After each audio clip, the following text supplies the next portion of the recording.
My name is Neil Wilding, and I cut my teeth in this industry. I've been in it for almost 30 years now. I started in the Wirehouse channel, actually. Anybody else start with the wires? Boy, that was fun. But I've seen the industry from all angles in the fee-only community. I actually sold one of the first FIAs in the industry. Back then, they weren't even called FIAs. Remember what they were first called? In 1996, they were called equity index annuities, by the way. And so I've seen the industry, again, from a lot of different angles. But for the last 10 years or so, I've been focused on mentoring financial advisors and helping you all incorporate the tax story into your day-to-day conversations. Now, how many of you, and the content here, we're going to talk about really the process here, right? Prospects don't mean anything unless you can turn them into appointments, and those appointments don't mean anything unless you can turn them into clients and revenue, right? So we're going to talk about that part of the process. We're going to let White Glove find them for you. We're going to talk about, once you find them, what kind of conversation can we have. So what we're going to narrow in on, I've heard some fantastic ideas so far from the stage. What I'm going to focus in on really is three areas. First is compelling story, compelling content. Second is we're going to talk about a strong call to action. And then third, we're going to talk about the process for follow-up, right? And you know, like once someone clicks, maybe attends a webinar for the first time, I've heard some folks say it's going to take 8 or 9 interactions with you before they actually do business, right? So we have to have some compelling content, not only for your event, but throughout the sales process. So we're going to hit on all three of those. Does that sound like it's worth the wait? Awesome. Okay, so let's talk about story first. How many of you are doing taxes in retirement? So I'm going to follow that up with, taxes, it used to be all Social Security, and then now we're starting to say, oh, you should do taxes. Do you think it's worth the attention? Do you think talking taxes at events is worth the attention? And I'll ask the same question in a different way. Do you think taxes, as a planner, right, as a planner, do you think taxes are an equal threat to your client's retirement? Does it deserve equal weighting with market risk? Does it deserve equal weighting with longevity? I think so too. That's my hypothesis, but I sought out an example to kind of tell me whether it really was. So let's do this. I've got a 64-year-old client retiring in a year, and you got $1 million, or this client does. And so they're going to retire. And I'm just going to put them in a pretty standard portfolio. We'll put them in a 50-50 portfolio. Let's assume they're earning 8% from the equity markets, they're earning 3.5% from fixed income, and they're going to earn that throughout the whole example here. Let's say that we model income to age 85 with a 20% tax rate. Okay? Now, in setting up that example, I really included 3 different threats or variables where those numbers could be wildly different than what's on the screen here. Obviously, the first is the market. I just said that we're going to get 8% from equities, and that represents half of this client's portfolio. That could certainly be -8, it could be 0, it could be 80, who knows, right? But that's a huge variable. 2 is longevity. I just said, okay, let's model this plan to 85, but obviously if our clients live to 90 or 100, those numbers in our example are going to look a lot different, right? And then the third piece is taxes. I just said that we'd have a 20% effective tax rate, but that can and will change. All of them will change. But if the client has experience like this, right, 50-50 portfolio, assumptions as such, the after-tax income that this client could take and make it last age 85 is $57,000. Now, that's not based on the 4% withdrawal rate or guaranteed income, anything like that. We're just modeling what systematic withdrawal would liquidate the account by a certain age, right? So after taxes, 57 grand. Now, remember, what did I seek out to do here? I asked the question first, are taxes an equal threat to your client's retirement? Are they? Well, let's see how the numbers play out. I'm going to start changing some of these variables and see where my example lands. First example is the market. I just said we're going to get 8. What if we only get 5? Do you think our client's going to have to take a pay cut? Of course. Right, so instead of 57 grand, they would get 50. All right. So now, let's say everything goes well with your portfolio. You actually get 8%. But now, instead of modeling to 85, we're going to say they live 5 extra years. They're going to live to 90. Now, that means 5 more checks. So if we have to cut 5 more checks, does that mean we have to take a pay cut in retirement, at least in what we model? Of course. So if we change 85 to 90, guess what? Lo and behold, instead of 57,000, we'd have 50. So longevity and market are equal threats, but you all are already planning for that. But taxes. Any guesses on what could happen? What if, instead of 20%, the IRS changes the rules, which they have full authority to do? Congress changes the rules on our clients' retirements all the time. And if we're in a tax-deferred account, our clients have to deal with those immediately. And so if the IRS says, you know what, 20% wasn't enough, now I need 30, guess what? Everything else went well. You did everything well. You hit all your marks as an advisor, except you messed up the taxes, and then all of a sudden, guess what? You only get 50,000 of income. Those are equal threats, right? Pretty simple math. I get it. But the point is that yes, market risk, yes, longevity, and yes, taxes are all equal threats to our clients' retirement. So are you giving them equal weight? If you're talking about them in your seminars and events, great. But what about your financial plans? Are we giving taxes and how our assets are taxed equal weighting in those conversations? This is where we get into our compelling content. Because guess what? You start talking taxes, it resonates. I think somebody said it earlier, right? The wealthy folks certainly see taxes as a reason to talk to you. So what do we do about it? Well, we have to evolve. I started thinking about when I started in the business, 1996. What was it all about? If I was a broker in Smith Barney or Merrill Lynch or Payne Weber, all I was caring about was what? It was market risk and how I can manage the efficient frontier. So it was accumulation. It was how can I differentiate myself as an advisor by the way I manage the efficient frontier? And you do what? You go to a pie chart and you build a pretty little pie chart. And on the equity side, you got small cap, you got large cap. On the fixed income side, short term, long term, high yield, all that, right? Pretty little pie chart. Still doing it today with managed money, right? Because market risk is still absolutely a big part of a financial plan. I'm not saying it shouldn't be. But then what happened? You had the dot-com bubble burst, the financial crisis, parallel path that with an aging demographic. Suddenly the discussion was no longer about accumulation. It was about what? It was about income. And like, I'm selling assets in a declining environment, and suddenly I don't have enough money, and I'm worried about my clients running out of money, so we had to start thinking about income risk, longevity. Now, the good thing is our industry evolved, and we said, okay, how do we incorporate longevity or income risk into our models? And what's nice is what financial instrument took off at this point? The annuities. Yeah, annuities. And annuities fit right in your pie chart. Fixed income alternative, right? We're still talking about it today, right? The annuity fits right there in that pie chart. Mostly fixed income. If they got some upside, it can maybe cross over a little bit into the equity part of the pie chart. For the most part, though, it just fits. So now, here I come and start talking about taxes and tax risk, and taxes need equal weighting in plans. Well, where does the tax stuff go in the pie chart? Well, it's kind of confusing, right? Because some of the equities might be tax-deferred, taxable, tax-free. Some of the fixed income might be taxable. Our annuities, if we converted that to Roth, some of them might be tax-free, right? So what we need is a new pie chart. Right? We start thinking about new ways. It's like a second layer of analysis. Right? When you start going here is when you immediately are different than the money manager down the street because they're still talking about the pie chart. And we're bringing in a new one. Right? Now, here's the way we execute that is start looking and start moving assets to the tax-free side. Plenty of opportunities for you, right? How are we going to do that? Some of them may still be with assets under management.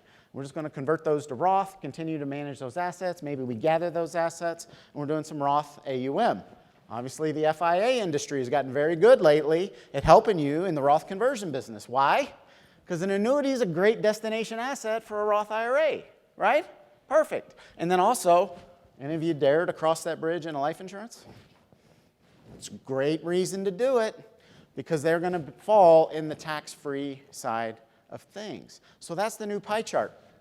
So now I ask the question, and we're talking tax risk. I think it's important to define it, and I'm also going to challenge you a little bit to change the way you think about taxes. When I say tax risk, what do most people think about? Well, it's like, well, the risk that my client's taxes are going to be different in the future than they are today, right? That's tax risk. And then they might be higher. But when we think tax risk, most people, when you think tax risk, they're thinking situational. Right? Because what's conventional wisdom on taxes? Why do so many people defer taxes to the future? because they think, I'm making a lot of money now. When I hit retirement, I'm not going to have as much income. I'm going to be in a lower bracket, right? That's tax risk. But see, bracket calculation is just one part of the equation, right? There's also a percentage applied to that bracket. And there can be some changes, you know. You might be in the 22% bracket today, but maybe in the future, that same income might put you at 24, 26, 28, right? So there's still risk in situational. But what I'm going to challenge you to do is think about a new layer of tax risk. And this is where the compelling content resonates. I'm going to introduce a term for you called legislative risk. How many of you have talked about legislative risk? We kind of defined it. Maybe you're Stonewood members, or maybe you did this on your own. But what we say is that legislative risk is the risk that Washington, that Congress changes the rules on your client's retirement assets, and those rule changes have negative impact on your client's retirement. Do you think that's real? Is there a chance? That means that your client's retirement, if they have a majority of their assets in tax-deferred vehicles, their retirement is up for election every 2 years. And by the way, you start talking legislative risk. It gets quiet and people start crossing their arms. Because what? They don't want Congress messing around with their retirement money. And so if we continue to have a majority of our assets in tax-deferred vehicles, we've done just that. Congress can change the rules, and you can't do anything about it. So, why would they maybe change the rules? Well, I'm not here to talk about the debt. I mean, everybody knows the debt's high, right? I'm here to talk about how the debt is growing, and it's not just through interest. It's through all of these conversations that Congress is having on new spending bills. By the way, there's $31 trillion debt and growing. Anybody know how many assets, what the value, if you add up all the assets and retirement plans are right now? What is it?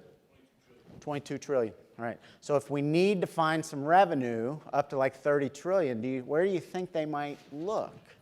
Do you think there might be like a red bullseye on our clients' retirement accounts? And the thing is, they've tipped their hand. So how many of you remember Build Back Better? Build Back Better. Biden got up, started talking about Build Back Better. I hope you used Build Back Better as the phenomenal content in your workshops that it was. They just couldn't help themselves. Because of that, I'm going to go back one. Because Congress just can't help themselves, we are in a situation of heightened legislative risk. Right? Everybody's talking about like a market bubble, right? What I'm concerned about is a legislative risk bubble, right? Like it is because retirement assets have a bullseye on them. And here, I'm going to bring back Build Back Better. Now, you remember what he first said, what was first mentioned? You all remember they were going to create a half-life on retirement accounts. It was a change, a fundamental change in the way that Congress saw retirement assets. It used to be where you show up your job and you do the prudent thing by putting some of your money away in a tax-deferred account, right? Boy, congratulations, you're doing the right thing. You're saving a couple $100 a month, and then you're saving a couple of $1,000 a month. But see, here's the thing. They certainly realize now, as those accounts start, some of them start to be pretty high, right? And now they realize that it's no longer the prudent thing to do. Once you reach a certain level, it's the greedy thing to do. And how greedy of your clients to let those retirement accounts grow. So what are they going to do? They're going to tax them. And they're going to say, you know what? We're no longer going to let you continue to defer those assets. Now, there's going to be a half-life. And they're going to create this new required minimum distribution. How many of you remember this? Like he came out with Build Back Better, and then he thought it was even better with Build Back Betterer, and then it became eventually the Inflation Reduction Act, but had nothing to do with reducing inflation. But it also had none of these ideas in it. They were actually out of it, right? By the time they passed the law, they said, you know what? We're not really going to do that. And some people in our industry, some people that I trust, whose opinions I trust, came out and I said, whew, boy, we dodged a bullet with that Build Back Better deal, right? But here's the thing that I've learned about Washington, is when they go and they start talking up and cooking up these ideas, those ideas never die. They go on the shelf for future use. Now, that's just like a clever little slide with some binders on a shelf. But the reality is there's a real shelf where they go. There's books out there that tell you, and I know this is a small screen, so I'm going to read it for you. On the left, you know what that says? It says Volume 1, Options for Reducing the Deficit, Larger Reductions. Volume 2, Options for Reducing the Deficit, Smaller Reductions. So they got the big ideas and the small ideas, and those are books. By the way, you can order them. Like, we can show you how to find those. I have advisors that keep them on their desk. And when they start talking about tax risk, legislative risk, they say, oh, these are the ideas that are out there. And they're risk. So here's what I'm challenging you to think. In your events, we don't want to take the approach that we dodge bullets. As planners, what do? We have to anticipate risk, right? So what do? We get assets out of the line of fire. If they're going after tax-deferred retirement assets, what do? We get them out of the way. How do we do that? Reallocation. It's simple. We're just going to reallocate. But we're going to reallocate to the other pie chart. Instead of reallocating to stocks, bonds, and rebalancing every quarter there, we're going to have a discussion about rebalancing with the way that our assets are taxed. And let's have some assets that are tax-deferred, but let's get some more assets out of the line of fire. Are you with me? Do we have a couple of things that at least we can use when you get back to your office? Awesome. So what that means for you as an advisor is you got to start looking at taxes through a different lens. When most people think about taxes, and if I were to say to an audience of thinking conventional wisdom, and I would say, hey, I help people save money on taxes, what would they think? They would probably think April 15th. They're like, oh, you're going to give me some things I can write off that I normally don't write off? That's not what we're talking about here. What we're talking, that is a micro way of thinking. But when you're building your models and your asset allocation models and you're building your longevity plans, are you thinking this year or are you thinking over your client's lifetime? Lifetime. So if taxes are an equal threat and they deserve equal weighting, we need to start thinking about taxes as a macro perspective. So what that means is we need a new layer of analysis. And this is where we start to lead in to that strong call to action at your events. It's one thing to talk about rebalancing assets and getting more assets over to tax-free. It's another thing to say, hey, the IRS can be in your pocket, they can change the rules. But it's a whole new thing to add an event to show a report that shows that if you go down this path, you're going to pay about $400,000 or $500,000 in taxes. With some simple reallocations, we can get you down to $100,000 or $200,000. Why don't you just see what your numbers are? That is a strong call to action. So what we're talking about doing is adding up all the taxes we pay in our IRA. And so if we do that, so in this example, I've got $500,000, 20% tax liability, 5.25% growth rate. If I were to add up all the taxes this client is going to pay, not just this April 15th, every April 15th, all the way through age 90, $500,000 would actually have to pay $467,000 in taxes. How many of your clients have had that level of analysis done for them? See, it's something new. Now, the good news is we don't have to just stay the course. We don't have to just keep all that money and say, you know what, okay, I put this money in a tax-deferred account. I guess I'm just going to have to pay that $467 or whatever it is, right? How do we avoid that? Or how do we minimize that? Through rebalancing, through allocation. So if I were to take that $500,000 and instead convert that over to tax-free, and if I were able to do that at a 20% clip, what would my tax bill be? $100. All right, now who's got a problem with what I just said? Who's got a problem? I'll tell you the problem. I have a problem with it. The problem is, I just said, oh, we're going to take $500,000, run it through the tax-free engine, and we're going to stay at the same tax rate at 20%. Is that likely? No. No. But that's okay, because the analysis is still going to play out. We just have to account for it. Right? So how are we going to do this? Are we really going to take all $500,000 and do it this year? No, we're going to spread it out. So if I spread it out, say 5 years, that means we're just doing $100,000 a year for 5 years. So that's like a 5-year rebalancing plan, right? Now, if we do that, do you think we might still have some tax drift? Maybe. Maybe. In fact, if you've got a client, and I looked at different clients, whether they're starting at just $100,000 in income, $200,000, if you add $100,000 in income, you're going to have, on average, between 1% and 5% drift, meaning you're going to push into a higher bracket, and your effective rate will be about 1% to 5% higher.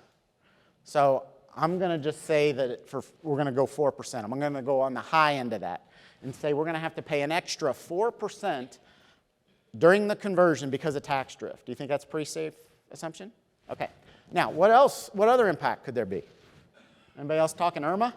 Right? How's IRMA calculated? That's your Medicare Part B and D premiums. How do they calculate those based on what? Income. Right. So if we're running $100,000 a year for 5 years through the income machine, that means IRMA is going to look at you a little higher too, right? Well, that's okay.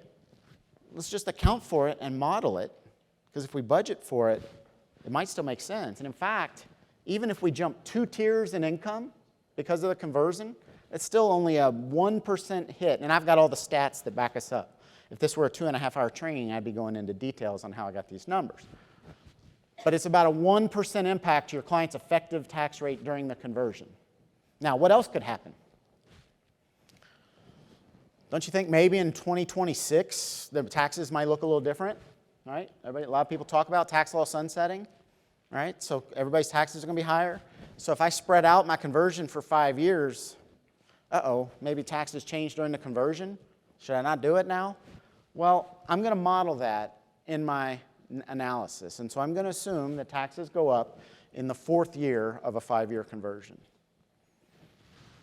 So what that means is my $100,000 actually turns to $131,000. So that is, yes, an extra $31,000 in taxes because we're doing the conversion. That's real money. But here's the thing. Do you think my number on the left might have changed too? Now, not because of IRMA or tax drift, but if taxes change in 2026, don't you think that would continue to affect our clients that are deferring taxes? Yeah, my tax bill goes to almost $600,000. So you want a strong call to action? Talk to your client about the path they're going down. You want to go down this path where we're paying $400,000 or $500,000 in taxes? Or do we want to go down a path where we can limit that number to $100,000, $125,000, $131,000, whatever it may be? And then the best part, right? What's the point of this? Compelling story. Is this a compelling story? Do you think it drives action? Yes. So now we need a call to action. Well, we got a report, all right? And there are multiple companies that do it. We're here. We have one too. This is not about selling Stonewood here. But if you have a report that will calculate a before and after picture for your clients on their retirement tax bill, and just work that example into your workshops, work the introduction of legislative risk into your workshops, show them an example, and all you got to say is, you know what? This is just an example. You want to come see your numbers. Book some time. Here's my Calendly link. Here's the Post-it note, whatever it may be. Can you see how we can start to drive some action and turn those people that are at your workshop into appointments?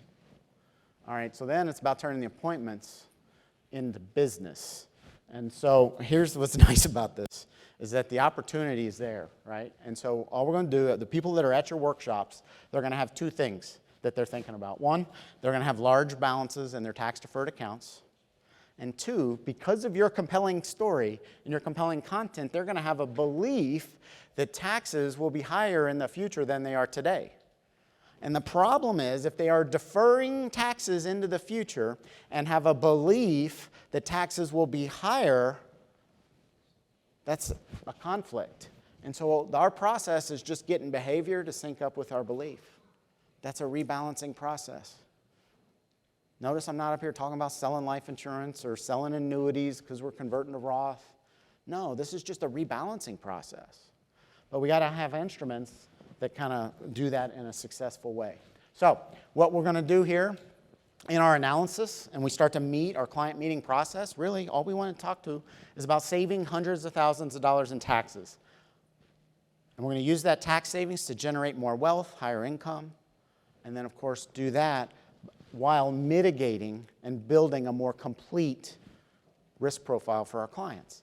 We're going to not only look at market risk, We're not only going to look at longevity and income risk, but now we're going to address tax and legislative risk in a major way. And that makes you different. Even people that are talking taxes at their event, do you think they're talking about this kind of stuff? Right, because it comes with an execution plan. All right, so meeting one, all we're going to do is we're going to identify that tax risk as the equal threat, right? We're going to back up what we said at our event. We're going to kind of reinforce that. Meeting two, that's where we start to get into the quantify part of this. You can run the tax report based on what you learned at meeting one, show them, and you'll be able to show, all right, if you stay in your plan, you're going to pay $550,000. I think we can get out for $140,000, whatever it is, right? And that's like going to be a 3, 4, 5-year plan, rebalancing plan.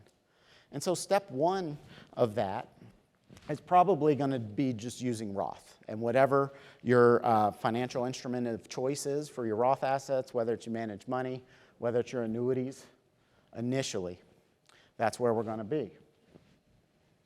Now, how many of you do life insurance? How many of you do IUL? Boy, that's not exactly what you want to lead with all the time, is it? I mean, it's a great financial tool. But as soon as you start talking life insurance, people are like, oh my gosh, I can't believe this guy's talking life insurance, right?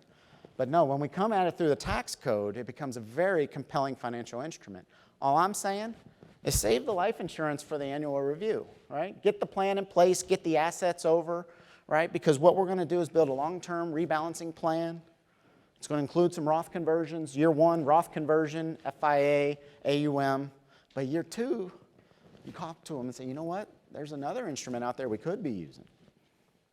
And that's where you can introduce and layer in the life insurance to build out. And so that way your revenue looks more like maybe a third of it coming from managed money, a third of it coming from annuities, and you start doing some life insurance target premium. Do we see a plan that we can replicate here? Awesome. And so, do we think that we at least picked up one or two things that we could talk about as far as a compelling story? I hope you do. Legislative risk, I'm telling you, nobody wants the IRS and nobody wants Congress messing with their retirement money. And if you can talk to them about a plan, about getting the IRS out of the way, it's extremely compelling. And then two, that strong call to action, use taxes and a new level of analysis around taxes. We've got an example of it at our booth if you want to see how we do it, but it's just showing them a before and after picture. And when you do that, we're talking hundreds of thousands of dollars in tax savings. And when we get numbers like that, they're going to want to talk to you. And then the final piece is having that process for follow-up. You got to have compelling content, a compelling story to work your way through those client meetings so that the clients understand this is going to be a multi-year process. We're just going to rebalance those assets over time because what we're going to do is what? We're going to get those assets. We're not dodging bullets. We're getting those assets out of the line of fire. That's a wrap. We got any questions you want to take? Or? Yeah.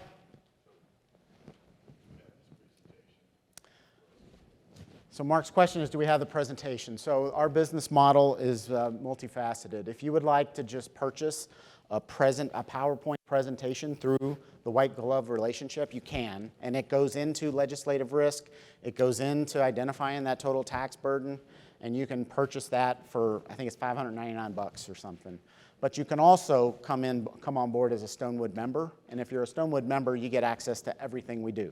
All of the PowerPoint presentations, you can come to a training event that we do in Louisville.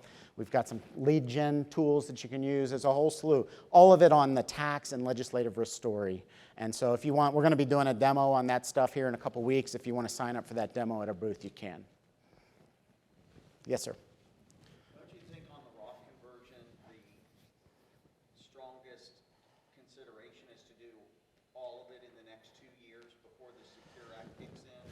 Guarantees that their tax bracket is going up. Yeah, so his point is like, well, why would you take the analysis beyond 2026? And I would say if you could do it, yes. I think you want to look at how much tax drift you'll create in that. By the way, that's the best thing about this. Is anyone going to try and do this by themselves? No. Like anybody can go to a robo guy and get a model. Like we can get models everywhere. That has been commoditized. But not many people understand how to spread this out. And so, yeah. And so you can run the numbers and see. If you can get your clients to do it in 2 years even better. But what we found is a lot of people want to spread it out a little bit, and that's okay. It just means you might pay a little extra tax in the conversion and just budget for it in years 3, 4, 5, whatever. And if you're going to use life insurance, you're going to want to spread it out further than 2 years anyway. If we're just doing Roth and annuities, yeah, go for it. If we're doing life insurance, spread it out a little. All right. Frank?